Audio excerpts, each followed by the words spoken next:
Live from downtown Bakersfield, 23 ABC News starts now. A deep divide during President Trump's State of the Union address. How this comes ahead of the likely end to the Senate impeachment trial. And police need your help to find the person responsible for a deadly stabbing outside a smoke shop in Oildale. Good morning and thanks for joining us for 23 ABC News at 6 a.m. I'm Danielle Kernkamp. I'm Mike Hart. Glad you're here. Let's bring in CHP Officer Robert Rodriguez. Get our first look at traffic at this hour. Robert. Hey, Mike. Thank you very much. Good morning, everyone. Here on this Wednesday, still a very nice commute for you if you're getting ready to head out and about right now. It looks like local roadways and freeways, again, flowing nice and smooth. And right now, again, no crashes to report here through Bakersfield. That's my look at traffic. Elena, we'll send it back to you. All right, Robert, thank you so much. So let's talk about that high pressure moving onshore. We still have a dry weather pattern for the state, and as this starts to dominate, it means a slow but steady warm up starting today, more noticeable tomorrow. Really nice Friday into Saturday. Until then, it's another freezing morning out there. 33 officially at the airport. We have been at 32 for much of the morning. 20s in Delano, Buttonwillow, and our mountain and desert locations. Look at that in Tehachapi. They have some cold air pulling in. Their gauge has been off all morning, so I was expecting them to be in the upper 20s, but they have a reading right now coming in at 18, so chilly. Here in Bakersfield from 33 to 56, it's still below average, but it's better. We'll talk about those sunny 60s for the rest of the week coming up. This morning, hundreds of Americans will begin their quarantines at military bases in California. The quarantines come hours after landing in the Golden State from China. This was the scene just hours ago at Travis Air Force Base in Northern California. Two planes from Wuhan, China, landing at the military base carrying hundreds of Americans who were evacuated from the country amid the growing spread of the deadly coronavirus. Passengers on one plane will stay at Travis, and the second plane will head to Miramar Marine Corps Air Station in San Diego. Passengers will be quarantined for 14 days. According to our sister station in San Diego, no military personnel will have any contact with the passengers. The passengers will be cared for by the CDC and Health and Human Services staff. In other news, the president pulling out all the stops during his State of the Union address overnight, using it as a platform for his upcoming campaign while highlighting a variety of guests that were in attendance. But the division between the parties was also on display. ABC's Andrew Dimbert has the latest from Capitol Hill.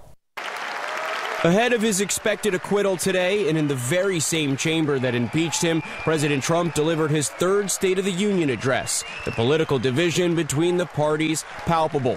The tone set even before a word was spoken. The president rejected House Speaker Nancy Pelosi's outreached hand, while on the Republican side, strong support. The president began his address by touting his triumphs and a strong economy. Jobs are booming, incomes are soaring. Trump then pivoting to attack his political rivals. To those watching at home tonight, I want you to know we will never let socialism destroy American health care. There were some moving moments that seemed to offer glimpses of unity. A Tuskegee airman who flew combat missions in World War II and his great-grandson were honored, along with the family of a soldier deployed in Afghanistan being reunited. Tonight we have a very special surprise. I am thrilled to inform you that your husband is back from deployment. When Trump wrapped up, the political friction once again spilling out and on full display. Speaker Pelosi tearing up the president's speech and tossing it aside. Why did you tear up the speech? Because it was a manifesto of mistruths. Noticeably absent from his speech, impeachment. The president did not even mention the word impeachment during his address, instead ignoring it altogether. And just like that, it's on to the final day of the impeachment trial. It picks back up this morning, and senators will get up to 10 minutes to speak before that final vote at 4 p.m. Eastern Time. Andrew Dimbert, ABC News, Capitol Hill. And House Minority Leader Kevin McCarthy tweeted several times reacting to the president's State of the Union speech. He said, retweet to agree with President Trump. Sanctuary cities are a violation of the rule of law. These policies must come to an end. Later on in the speech, he added, within 3 months, U.S. forces have taken out 3 dangerous top-level terrorists. This administration's commitment to ending violent extremism is second to none. Thank you to our brave men and women in uniform who risk it all to keep us safe. And possibly one of the most talked about about parts of the speech last night was what happened afterwards. He commented on that. He said how petty of Pelosi ripping up a piece of paper doesn't change the facts that were written on it. Americans are winning in spite of the do-nothing Democrats. Back here at home, at least one person has died following a stabbing near a smoke shop in Oildale on Tuesday. The stabbing occurred near the Sunshine Smoke Shop on Roberts Lane and Belmont Avenue, according to the sheriff's office. The department said a man was found dead at the scene. No information has been provided regarding a suspect. If you know anything about this incident, call KCSO at 861-3110. Rosemary's Creamery downtown will be closed today in honor and celebration of its founder, Francis DeMarco. DeMarco was 89 years old when he passed away last week. For the last 36 years, he brought sweetness and joy to the community through the sweet treats served up at Rosemary's. The shop, named after DeMarco's wife of more than 60 years, was opened in 1984. Services are scheduled for this morning at St. Francis Church beginning at 10:30. The Mass starts at 11. The family asks that in lieu of flowers, you make a donation to the Our Lady of Guadalupe School or the Santa Rosa High School Foundation in DeMarco's memory, class of 1949. Health advocates, supporters, survivors, and the Bakersfield College Cheer Squad want you to come out and blare your horn for heart and brain health. On Thursday, the group will be at a Jim Burke Ford on Oak Street to rally drivers to honk their horn as they pass by in support of this cause. It's all called Honk for Hearts. But that's not all. The community also has a chance for free blood pressure screenings and hands-only CPR training from 11 a.m. to 1 p.m. Organizers say the event is to bring awareness to heart disease, the #1 killer in the United States. And on Friday, it's National Wear Red Day. On this day, the nation comes together, igniting a wave of red from coast to coast, uniting millions of people for a common goal, the eradication of heart disease and stroke. The community is encouraged to wear red and share photos. Tag us at 23ABC News on social media and use the hashtag Kern County Goes Red. Kern County Animal Services has announced a new texting system that will help people who have lost their pets. 23ABC's Daniela Garrido joins us live in studio with a look at the resources it provides. Daniela? Losing a pet can be difficult. Kern County Animal Services wants to make sure you know every possible way to get your loved one back home. I spoke with a family who is using the new texting system during their hard time. It's like my kid, you know. It's so hard, very hard.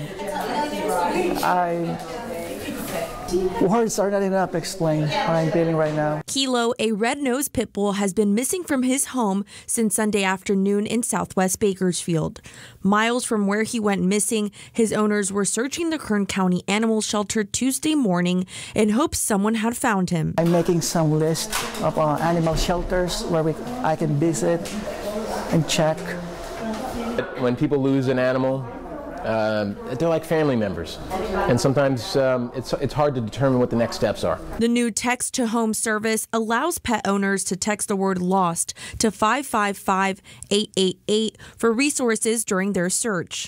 So some of the text messages you receive are a link on your phone to get you right to our webpage to fill out a lost pet form with a description of your animal that comes directly to us. And then we have some volunteers that will look at some of those pets and see if they're in the shelter. I mean, we can't guarantee that we'll find your pet, but we always make the best effort. Some of the other text messages you'll find, you'll get a text message with links to all of our animals that are currently in our shelter. It's updated hourly.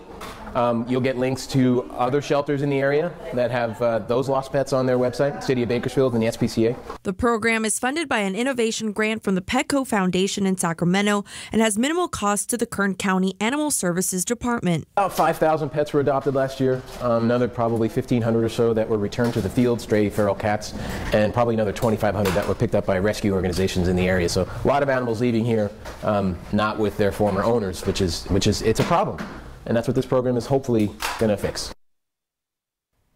For more information on the new texting service and how you can help find your pet or your neighbor's pet, visit our website, turnto23.com. Live in studio, I'm Daniela Garrido, 23 ABC News, connecting you.